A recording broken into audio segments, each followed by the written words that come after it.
قرآن بخشنے کا طریقہ کیا ہے؟ قرآن مجید بخشنے کا صحیح طریقہ کیا ہے؟ کہتے ہیں کہ پہلے الحمد شریف پڑھے گا، پھر حمد و ثنا کرے گا، پھر تینوں قل پڑھے، پھر اس کے یہ کہے کہ اس کا ثواب ہمارے نبی صلی اللہ علیہ وسلم کو اور اس کے بعد حضرت آدم سے لے کر قیامت تک آنے والے تمام انسانوں کو پہنچائے، پھر آخر میں جس کے لیے قرآن پڑھا گیا اس کا نام لے کر بخش دے۔ کیا یہ طریقہ صحیح ہے؟ آفرین انڈیا سے۔ دیکھیں، قرآن بخشنے کا کوئی مخصوص طریقہ صحابہ سے ثابت نہیں ہے، صرف اتنا ثابت ہے کہ نبی صلی اللہ علیہ وسلم نے صدقہ کرنے کا حکم دیا ایک صحابیہ کو کہ وہ اپنی ماں کے لیے صدقہ کریں، تو اس سے علماء نے استدلال کیا کہ صدقہ بھی ایک نیکی ہے، تو کوئی بھی نیکی کسی کے لیے بھی کی جا سکتی ہے۔ تو بہتر تو یہی ہے کہ جس چیز کا حدیث میں صراحتاً ذکر ہے اسی کو فالو کریں، یعنی صدقات و خیرات کیا کریں میت کے لیے، لیکن کوئی قرآن یا کوئی اور نیکی پڑھ کے بھی اگر ایصال ثواب کرنا چاہتے ہیں تو بھی ٹھیک ہے، اس کا کوئی خاص طریقہ نہیں ہے، بس دل میں نیت کر لیں کہ اللہ اس کا ثواب فلاں کو پہنچے۔ باقی یہ جو کہا جاتا ہے پہلے الحمد شریف پھر فلاں پھر یہ، اس کا کوئی ثبوت نہیں ہے۔ کوئی بھی نیکی کسی بھی طریقے سے کی جا سکتی ہے اور دل میں یہ دعا کی جا سکتی ہے اللہ اس کا ثواب فلاں کو پہنچا دے۔ رہا یہ مسئلہ کہ اتنے ساروں کو پہنچا دے، آدم علیہ السلام سے لے کر فلاں لوگوں تک، پھر تمام پیغمبروں تک، صحابہ تک، تو یہ بھی جائز ہے کیونکہ ناجائز ہونے کی کوئی دلیل نہیں ہے۔ لیکن اس میں علماء کی دو رائے ہیں، بعض علماء یہ کہتے ہیں کہ ثواب تقسیم ہو کے پہنچتا ہے، تو جتنے لوگوں کو شامل کریں گے ثواب ڈیوائڈ ہو جائے گا، اور بعض کی رائے یہ نہیں کہ نہیں تقسیم نہیں ہوتا بلکہ ہر ایک کو پورا پہنچتا ہے۔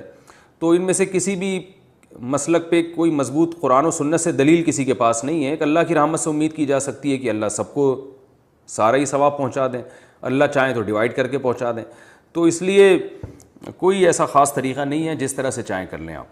میرا جو اپنا معمول ہے، میں تو یہی کرتا ہوں کہ ایک تو صدقات و خیرات کو فوکس کرتا ہوں، جو میرا جو معمول ہے کہ جو میت کے لیے جو حدیث میں جو چیز منصوص ہے، جو متفق علیہ، اور اگر قرآن پڑھ کے کرنا چاہیں تو دل میں بس اتنی نیت کہ سورہ فاتحہ پڑھی یا کوئی بھی سورت پڑھ لی، اللہ اس کا ثواب فلاں کو پہنچے، تو سب طریقے ٹھیک ہیں۔ وہ تو نہیں رہ رہے۔ مجھے والد صاحب کی موت پہ جو سب سے بڑا جھٹکا لگا تھا، میرے والد صاحب گھر بنا کے فارغ ہوئے تھے، اوپر پورشن بنا دیا، نیچے کہ بھئی اب 63 سال ان کی عمر تھی، اچانک اٹیک ہوا، انتقال ہو گیا، اور نماز کی حالت میں اٹیک ہوا۔ یہ اللہ کا کتنا بڑا، صف میں نماز بہت سخت پابند تھے نماز۔ تو جس دن ان کا، ہم نے تو رات 12 بجے انتقال ہوا، فجر میں ان کو ہم جلدی دفنانے کے قائل ہیں، اسلام یہی کہتا ہے نا۔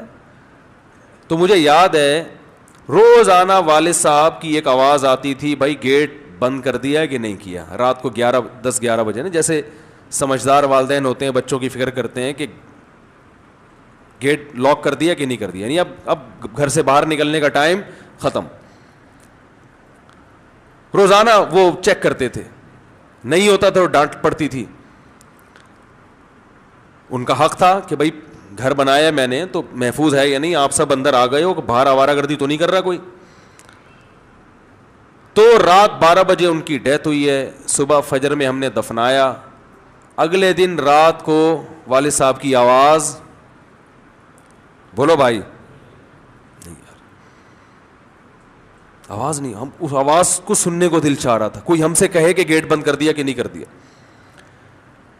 جو والد صاحب کا کمرہ تھا، جو ہم 30 سال سے دیکھ رہے تھے، ایک کمرہ مشہور تھا ابو کا کمرہ، اکیلے سوتے تھے نا، وہ فوجی آدمی تھے، ان کی نیند میں کوئی خلل برداشت نہیں کرتے تھے، ٹائمنگ تھی سونے کی اٹھنے کی ان کی۔ تو ایک کمرہ ہم نے ان کے لیے خود انہوں نے رکھا ہوا تھا، بھائی یہ میرا کمرہ ہے، یہاں مجھے کوئی ڈسٹرب۔ تو والد صاحب کی الماریاں، اس میں والد صاحب کا ایک بستر تھا۔ تو والد صاحب اگلے دن کیا ہوا ہے کہ وہ کمرہ خالی۔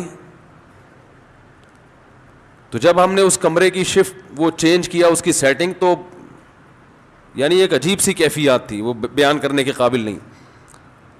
انسان کو عبرت کے دنیا میں اللہ نے بہت سارے نمونے دکھائے ہیں۔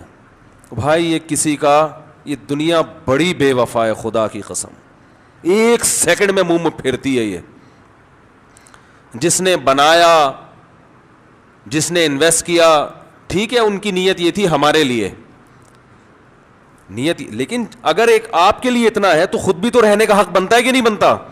دنیا نہیں مانتی۔ زندگی سے بڑی بے وفا چیز دنیا میں اللہ نے پیدا نہیں کی ہے، اور یہ بار بار قرآن کہہ رہا ہے متاع الغرور، دھوکے کا گھر، دھوکے کا گھر، دھوکے کا گھر۔ بیماری کی وجہ سے آنکھ سے نکلنے والے پانی کا حکم۔ واصف بلال حیدرآباد انڈیا سے پوچھتے ہیں ہم نے سنا ہے کہ شعب چشم کی بیماری کی وجہ سے آنکھ سے جو پانی نکلتا ہے اس کی وجہ سے نماز نہیں ہوتی، اگر وہی پانی ہم رومال سے پونچھ کر جیب میں رکھ لیں تو کیا اس سے بھی نماز نہیں ہوتی؟ بھائی یہ غلط سنا ہے آپ نے، اس سے نماز پہ کوئی فرق نہیں پڑتا، پانی نکلتا ہو آپ نے پونچھ کے رومال جیب میں رکھ لیا تو اس سے کچھ فرق نہیں پڑتا، نماز ہو جائے گی۔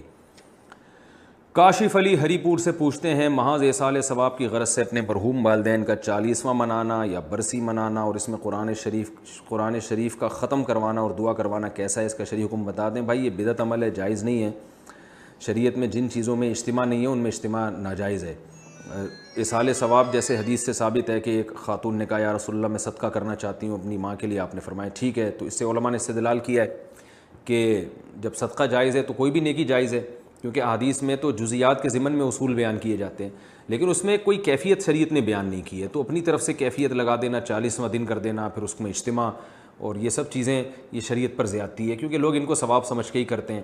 تو جو جہاں ہے وہاں سے میت کے لیے دعا کر سکتا ہے، صدقات و خیرات کر سکتا ہے، قرآن پڑھنا چاہے تو قرآن بھی پڑھ سکتا ہے، اس میں اجتماع بہرحال بدعت ہے۔